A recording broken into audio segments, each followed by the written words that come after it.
Problem है जो बोल रहा है following experiments were carried out for the reaction. So मैं लिख दे रहा हूं, एक्सपेरिमेंट क्या था हमारा, reaction of chlorine with NO and it produce 2NOCl। ठीक है, इसके लिए जो एक्सपेरिमेंटल डाटा मिला है वो डाटा लिखा हुआ रहेगा, एक टेबल के साथ ये डाटा दिया रहेगा।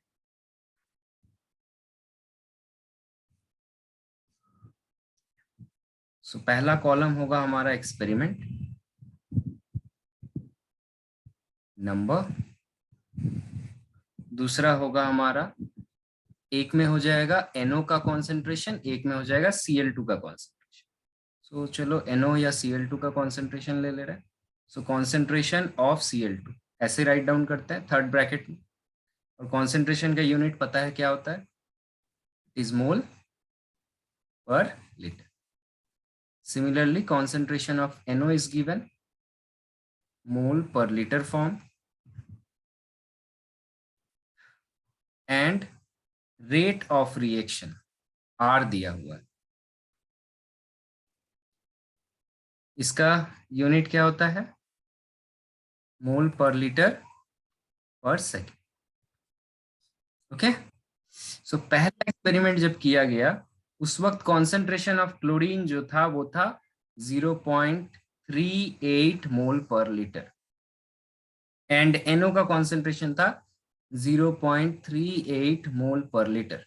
ओके, उस वक्त जो मुझे रेट ऑफ रिएक्शन मिला वो मिला 5 इंटू 10⁻³ मोल पर लीटर पर सेकेंड।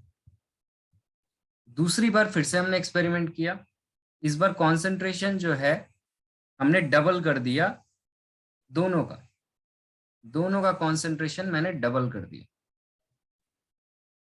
तो देखा गया रेट ऑफ रिएक्शन हो जा रहा है 4 इंटू 10⁻², इंक्रीज कर गया। थर्ड टाइम रिएक्शन किया गया एंड क्लोरीन लिया गया 0.76, सॉरी इसको इतना ही रहने दिया गया, और NO को पहले जितना था उतना रख दिया 0.38 and it is found that reaction become 1 into 10⁻²। बस ये डाटा गिवन है हमारे।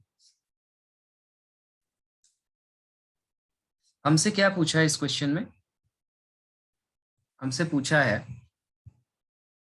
फाइंड नंबर 1 रेट इक्वेशन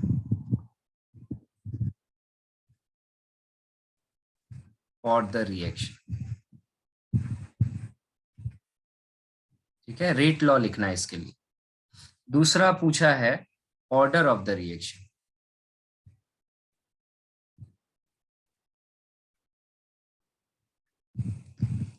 और तीसरा चीज पूछा है value of rate constant.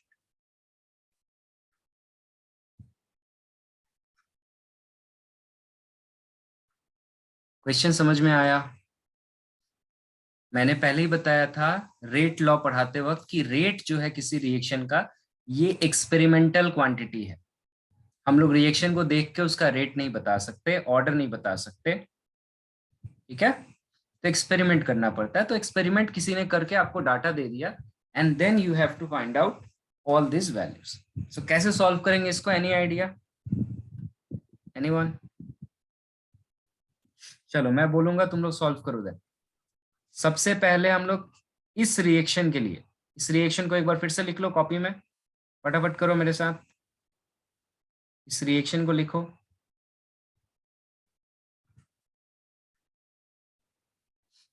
And then इसके बाद लिखो from rate law what we know, from rate law क्या कहता था, rate of reaction is directly proportional to concentration of the reactant. यहाँ रिएक्टेंट कौन है, क्लोरीन है और NO है। So chlorine and NO to the power X and Y, remember?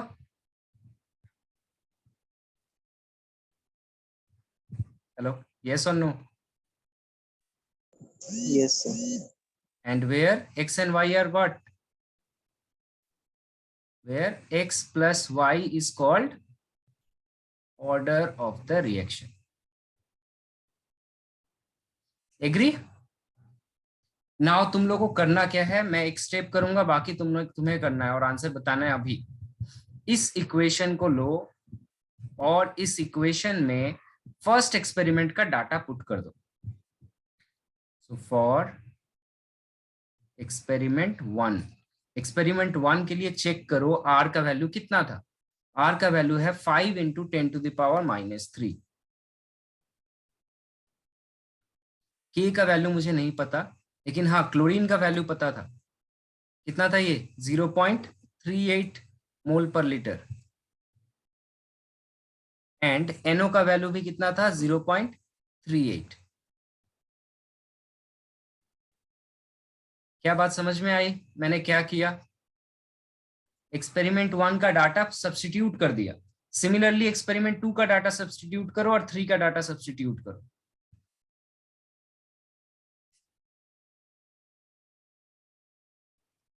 R था, रेट था 4 into 10⁻², sorry not 3, and both concentrations are 0.76. This is 2 and this is 0.76.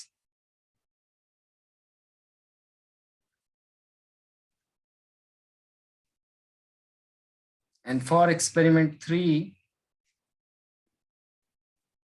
chlorine has 0.76, NO has 0.38, and rate of reaction is 1 into 10⁻².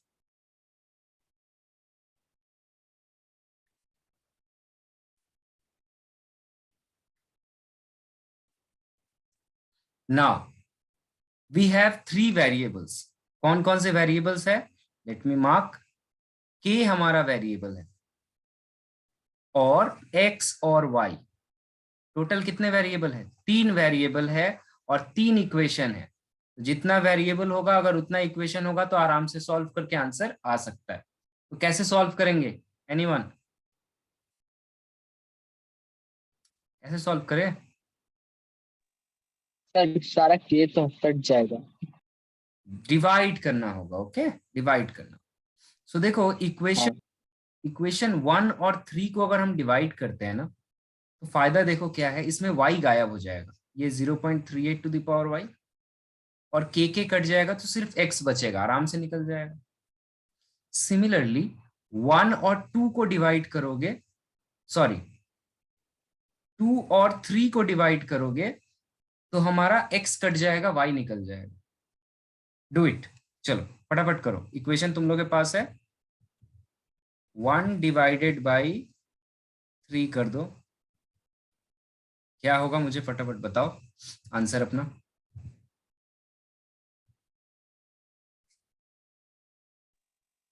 2x equals to 5 into 10 to the power -1, मतलब कि 2x equals to 5 into, निकालो x का value.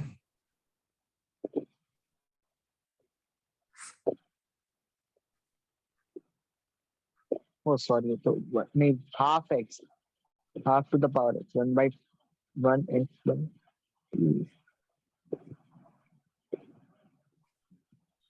के कट गया।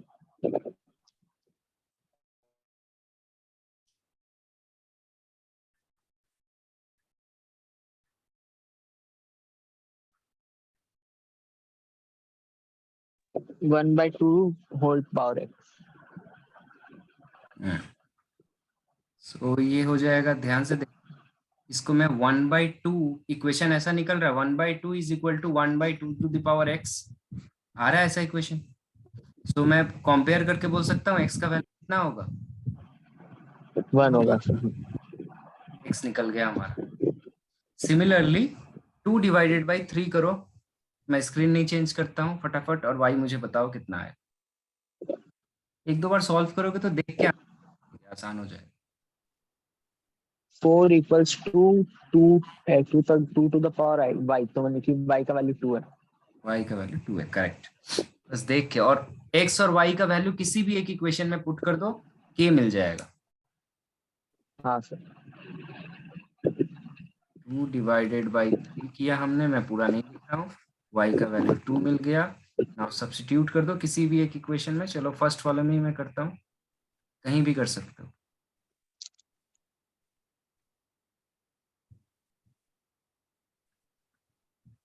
सो k is equal to, solve कर लो जरा, कितना आएगा। 0.38 into 0.38 into 3.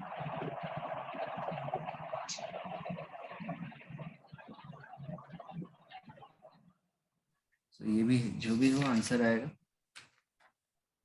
सो k का वैल्यू प्लीज चेक कर लेना, approximately 0.09। And most important its unit. Unit तो मैंने जब पढ़ाया था उस वक्त बता दिया था, अगर ऑर्डर मुझे मिल जाए तो यूनिट निकाल सकते हो। अगर भूल जाओ तो क्या करोगे, जैसे चलो मैंने इसका वैल्यू निकाल दिया, इसके यूनिट के लिए क्या करेंगे हम। अगर मान लो भूल गए तो इस सबका यूनिट लिख लो ना साथ में। इसका यूनिट क्या था इधर, ये रेट था, मतलब मोल पर लीटर पर second.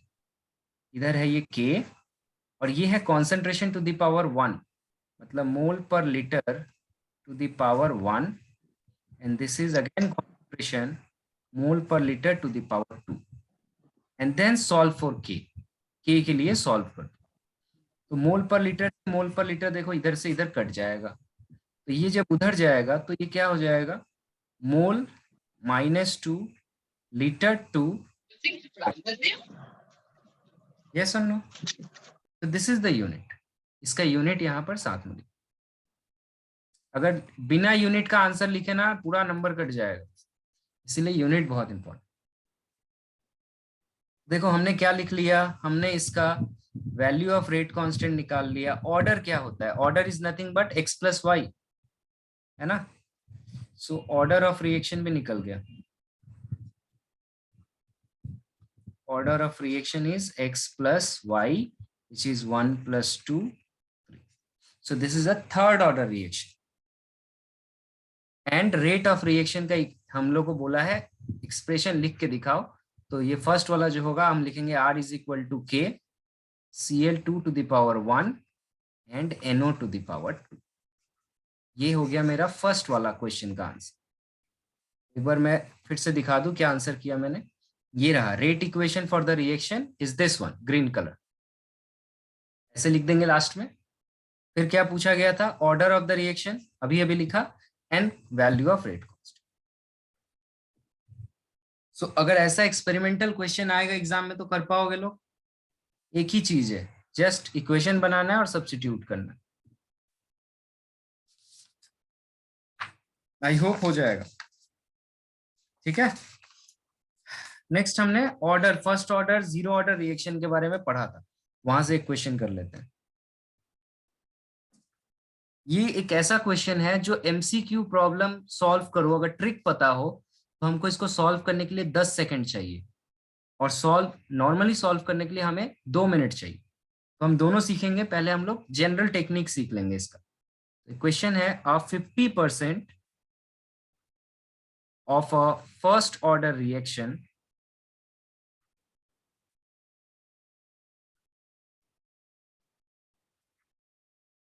gets completed in 16 minutes. Okay, what fraction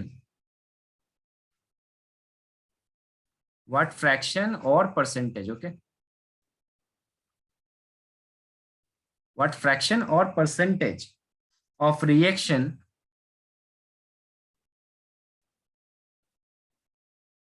would occur in 32 minutes?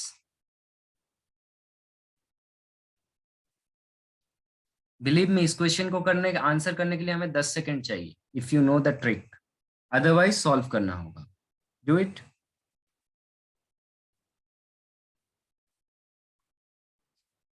So question को रीड करो, क्या दिया हुआ है हमें दिया हुआ है फर्स्ट ऑर्डर रिएक्शन। तो रिएक्शन जो है ये क्लियर हो जाना चाहिए, रिएक्शन इज फर्स्ट ऑर्डर। और अगर फर्स्ट ऑर्डर है तो फर्स्ट ऑर्डर काइनेटिक्स का सारा इक्वेशन यहाँ अप्लाई होगा। उसके बाद क्या बोल रहा है, 50% रिएक्शन कंप्लीट हो रहा है 16 मिनट में। इसका मतलब क्या दिया हुआ है मेरे पास, हाफ लाइफ टाइम दिया हुआ है. This is half life time, isn't it? The time in which half of the reaction or 50% of the reaction gets completed. So half life of the reaction is given as 16 minutes. Okay. So मैं इस first order reaction के लिए कोई मुझे बताएगा क्या होता था हाफ लाइफ का formula? T half K is equal to 0.693 by K. This is T half. So यहां से हमें k का वैल्यू मिल जाएगा. Correct. So this is 0.693 divided by 16 minute. This is my value of k. यहां solve करने की जरूरत नहीं है, बाद में सॉल्व कर सकते. ठीक है, ये हो गया. उसके बाद हमें क्या पता है, अगेन हमें और क्या पता है, रेट काइनेटिक्स इक्वेशन क्या है for first order reaction?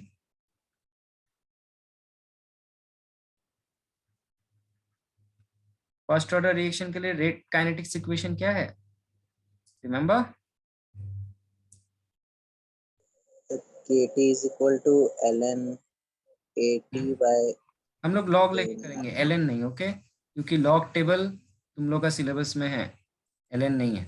So KT is equal to 2. Sir LN होता क्या? मैं ये बहुत जगह पढ़ा है, एलएन एलएन लिखा, वो होता एलएन का क्या? मतलब होता है, लेक्चर नहीं देखे हो, लॉग उसका बेस सफिक्स ई, इसी को कहा जाता है नेचुरल लॉगरिथम, शॉर्ट में एलएन.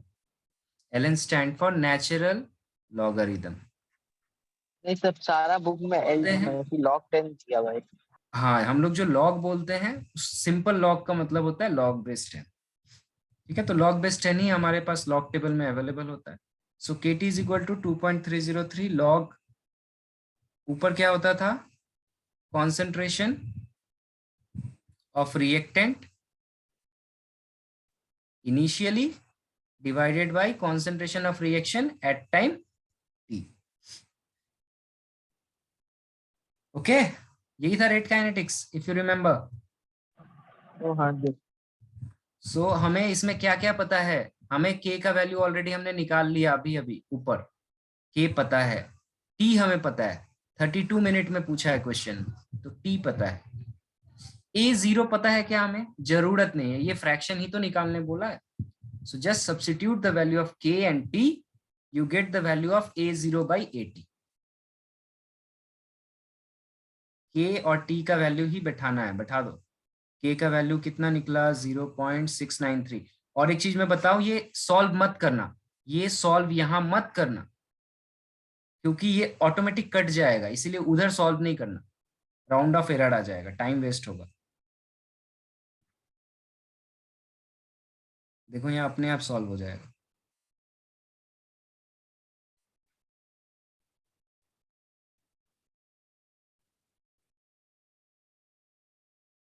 ठीक है, तो ये 16 से ये 2 टाइम्स में कट गया, और ये 2.303 से ये 0.693 कटता है.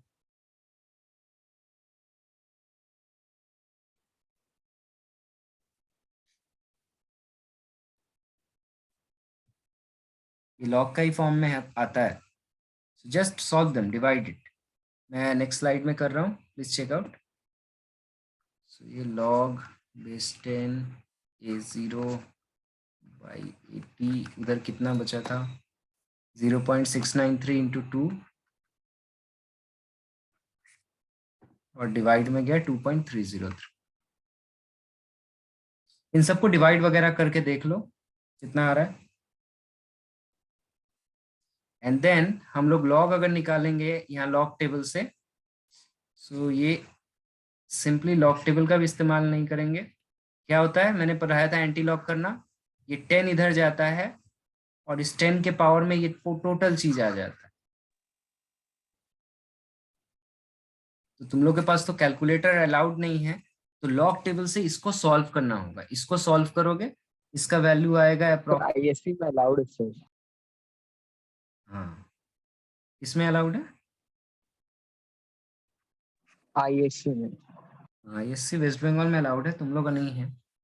इसका सॉल्व करोगे 0.6016, फिर एंटी लॉग टेबल से इसका आंसर देखोगे, एंटीलॉग टेबल से इसका आंसर 0.25 के आसपास आएगा, विच इज 1/4। ठीक है, इसको सॉल्व करके देखोगे तो ऐसे आएगा एंटीलॉग टेबल से यहाँ हमें एंटीलॉग टेबल से आना हो। अगर लॉग टेबल एंटीलॉग टेबल देखने में अभी भी प्रॉब्लम है, क्लास 11 में मैंने लेक्चर सेंड किया था, मेरा चैनल पे होगा, उसको देख लेना एक बार, एंटीलॉग टेबल कैसे देखते हैं। सो ये हमारा सॉल्व हो गया। फ्रैक्शन कितना है? 1/4। 1/4 फ्रैक्शन मेरा क्या है? बचा हुआ है ना? It is called incomplete. A0/80 is what? This called fraction left। कितना रिएक्शन बचा है? 1/4, और हम लोग इसको बोल सकते हैं 25%। सो रिएक्शन कंप्लीट कितना हुआ? 75% और 3/4।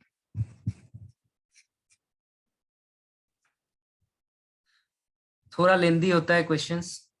पहले टी हाफ अगर पता हो, वहां से के निकालना पड़ता है, फिर इस इक्वेशन में के का वैल्यू पुट करके A0/80 निकालना होता है। A0/80 का मतलब होता है कितना फ्रैक्शन बचा हुआ है। तो कितना फ्रैक्शन या रिएक्शन कंप्लीट हो गया है, 1 से माइनस कर दोगे तो मिल जाए। क्लियर? तरीका समझ के रखो, सेम क्वेश्चन एग्जाम में नहीं आएगा। Now next is trick. Competitive exam के लिए ट्रिक सीख के जाओ।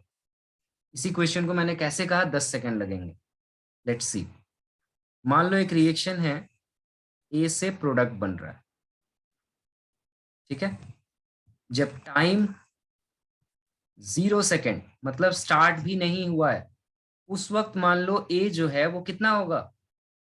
100% होगा, और प्रोडक्ट उस वक्त कितना बचा बना होगा?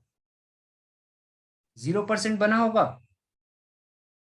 अब पहले हमने ये ट्रिक जो है ये वैलिड है only for first order reaction. This reaction is valid for only first order reaction, बाकी किसी में काम में नहीं आएगा। क्यों? अभी थोड़ी देर में मैं बताता हूं।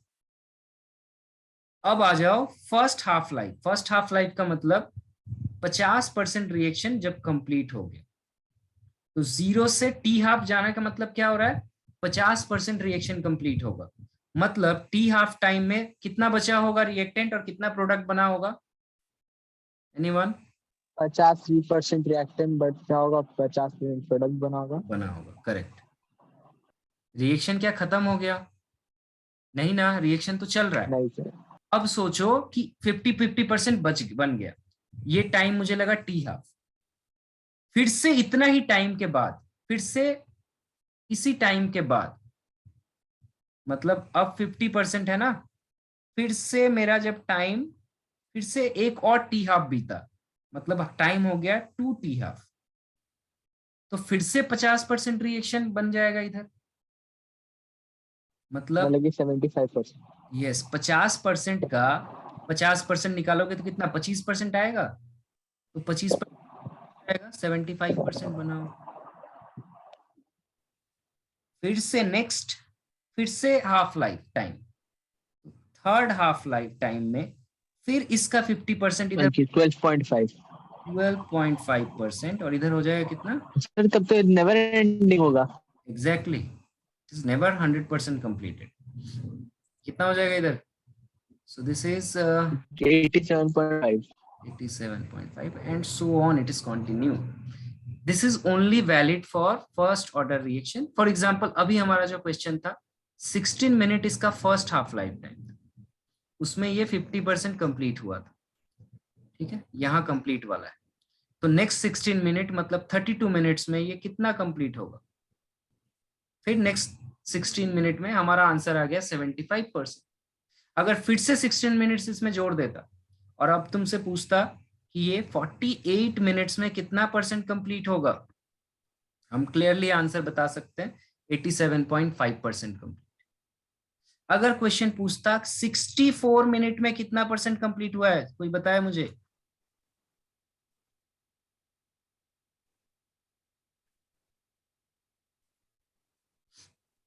यस, सर 94.5 में 90? 4.75. Yes. हाँ सर, ओके, सो नहीं सर 93.75 इसका सर। इधर हाफ कर दो ना, इसका हाफ करेंगे तो कितना हो जाएगा, ये 6.25 हो जाएगा और इसमें हो जाएगा 87.5 प्लस 6.25। So 93.7. और इसको चाहो तो सिंपली ऐसे कर सकते हो, reaction left is 1/2 to the power n, number of half life n t half, कितना हाफ लाइफ बीता है ये इसके पावर में ही तो बैठा रहा है, ये वाला पोर्शन के लिए, इसके लिए कितना रिएक्शन बच रहा है हमारा। तो देखो 16 मिनट्स मतलब n का वैल्यू 1, 50% बचेगा। n का वैल्यू 2 बिठाओगे तो 1/4, 25% मिलेगा। n का वैल्यू 3 बिठाओगे तो 1/8, 12.5% मिलेगा। अगर तुमसे क्वेश्चन में पूछता 16 का मान लो 5 टाइम्स कितना होता है, 80 मिनट्स, राइट? तो अगर 80 मिनट्स में पूछेगा कितना हुआ है, तो तुम सिंपली क्या लिख सकते हो, 80 मिनट्स मतलब क्या, 5 हाफ लाइफ टाइम्स। यस और नो? समझा पाया मैं? एक रिएक्शन जिसका हाफ लाइफ है 16 मिनट, यस सर। 80 मिनट्स में उसमें 5 हाफ लाइफ हो जाएगा, मतलब ये 1/2 टू द पावर 5 और 1/32 पर जो फ्रैक्शन है ये बचा रहेगा। तो कितना कंप्लीट होगा, ये लेफ्ट है, तो कंप्लीट कितना बोलेंगे हम लोग, 1 - 1/32 फ्रैक्शन में, और परसेंटेज में अगर कन्वर्ट करना हो तो 100 से गुना करो। तो ये खासियत है फर्स्ट ऑर्डर रिएक्शन। कोई भी क्वेश्चन एग्जाम में अगर पूछे फर्स्ट ऑर्डर रिएक्शन से, तो हम लोग उसको ट्रिक की मदद से सॉल्व कर सकते हैं कॉम्पिटिटिव एग्जाम।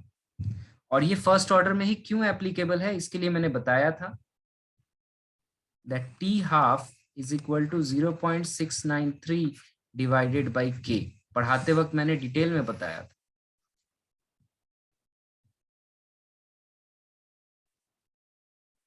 और फर्स्ट ऑर्डर रिएक्शन, और first order reaction half life time is independent on the concentration of reactant। Reactant का कॉन्सेंट्रेशन पे ये डिपेंड नहीं करता है। आप कितना भी रिएक्टेंट का कॉन्सेंट्रेशन ले लो, उसका हाफ लाइफ टाइम में 50% रिएक्शन ही कंप्लीट होगा। इसीलिए इस क्वेश्चन में आप 100% रिएक्टेंट लो तो भी 16 मिनट में 50% कंप्लीट हो रहा है, 50% रिएक्शन लो तो भी 16 मिनट्स में 50% कंप्लीट हो रहा है। हर 16 मिनट्स में वो 50% अपना कंप्लीट होता जाएगा, और इस रिएक्शन को कंप्लीट होने में इनफाइनाइट टाइम लगेगा। ये चीज भी एक नोट करने वाली बात है। First order reaction take infinite time to complete.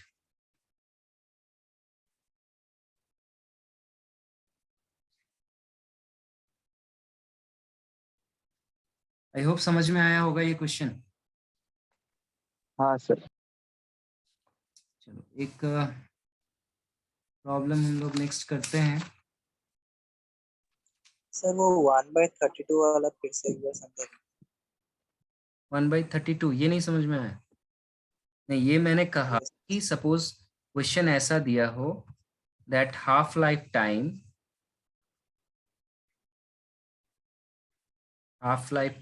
Of first order, मैं क्वेश्चन ही लिख देता हूं, first order reaction is suppose 5 minutes. ठीक है, हाफ लाइफ टाइम किसी फर्स्ट ऑर्डर रिएक्शन का 5 मिनट है। तुमसे क्वेश्चन पूछा है हाउ मच रिएक्शन कंप्लीट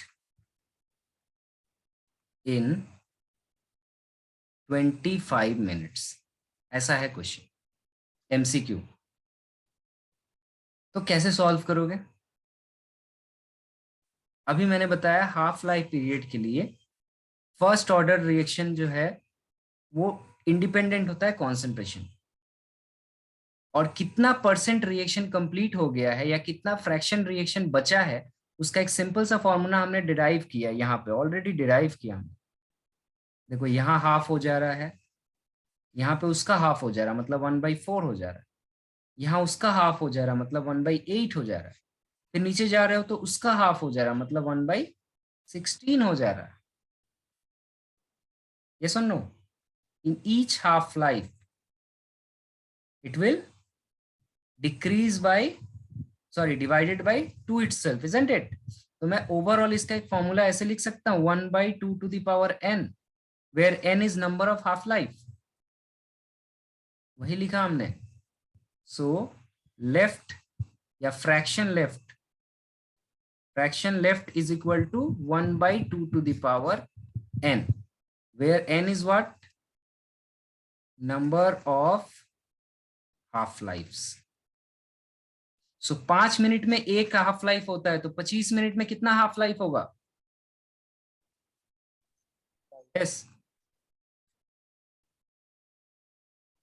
अनंत बताओ।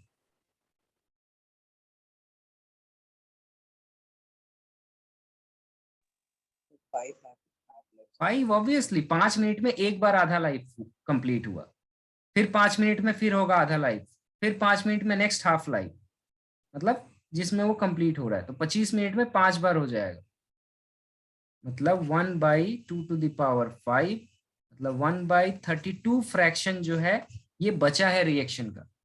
इसको ही अगर परसेंटेज में कन्वर्ट करोगे, परसेंटेज रिएक्शन लेफ्ट, तो हो जाएगा 1/32 इंटू 100%। ठीक है, कितना आ जाएगा परसेंटेज में इसको निकालोगे तो? Please calculate.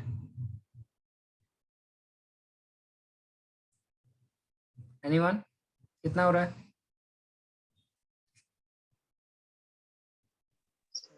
3.12 sir 3.12 3.13 3.125 125। 125 so reaction complete कितना होगा?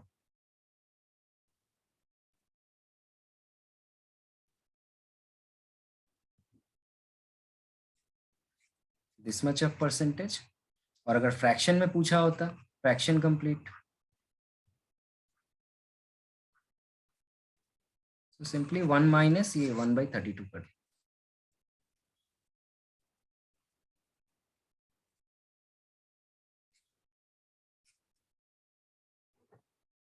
समझ में आया? Yes sir.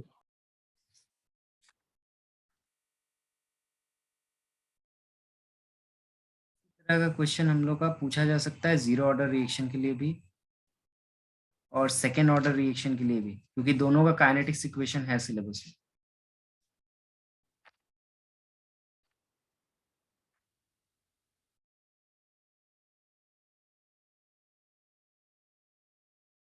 और प्रॉब्लम कर लो, we have 5 minutes left in this lecture.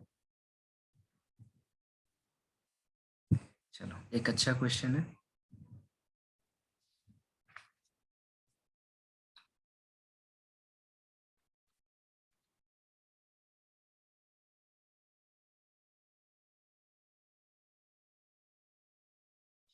ये दिया नहीं है प्रॉब्लम,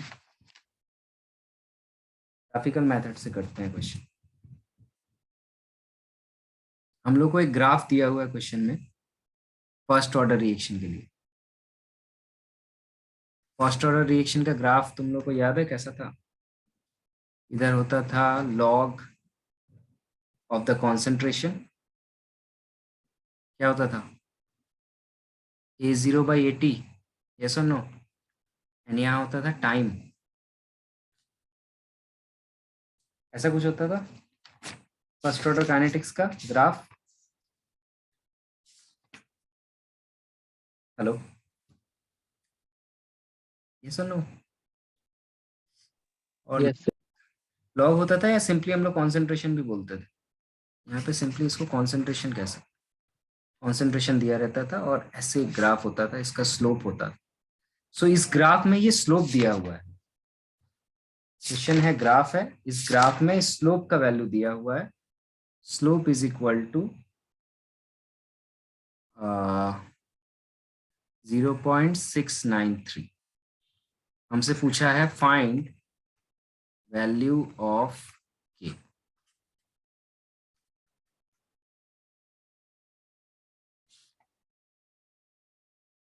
इसके लिए हम लोग रेफरेंस लेंगे फर्स्ट ऑर्डर काइनेटिक्स का ग्राफ।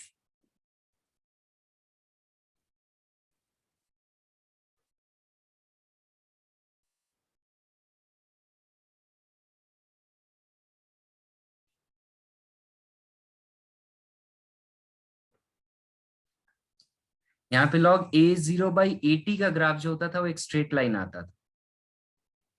ये ग्राफ है ये वाला, log 80 होता था इधर बाय टाइम, तो इसीलिए इसको मैंने क्या लिख दिया, कॉन्सेंट्रेशन लिख दिया। ओके, और स्लोप का वैल्यू कितना होता था, -k/2.303। ये याद रखना होगा एग्जाम में, अगर याद नहीं रहा तो कम से कम ये इक्वेशन याद रखना होगा। ये इक्वेशन याद रखोगे तो अपने आप y = mx + c का फॉर्मूला लगाओगे और m की जगह इसका स्लोप मिल जाएगा -k/2.303। सो बताओ k का वैल्यू कितना होगा, स्लोप दिया था 2.303 -2.303।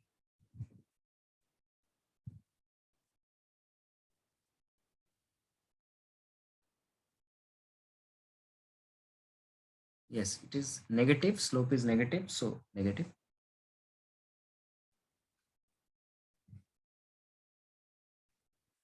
कितना आया,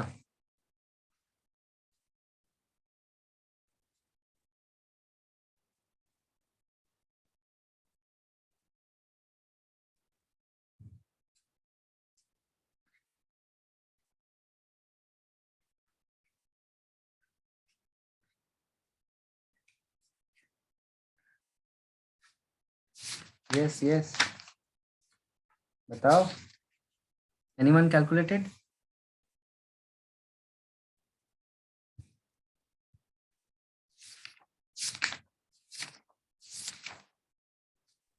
So 1.59 1.5959 यानी कि 1.6 यूनिट। फर्स्ट ऑर्डर रिएक्शन के लिए k का क्या यूनिट होता है, वही होगा इसका यूनिट। ओके सो मैं एक रिकॉर्डेड लेक्चर भेज रहा हूँ दूसरे चैप्टर्स का, आज भेजूंगा। तब तक तुम लोग बैठ के इसका एनसीईआरटी का पूरा सॉल्यूशन करो विद इन 1 आवर। ओके, जितना सॉल्व हो पाए न्यूमेरिकल, और जिस न्यूमेरिकल में डाउट होगा वो आज ही मुझे भेजो 9 बजे से पहले। ठीक है, 9 बजे नहीं, 10 बजे से पहले। ओके हाँ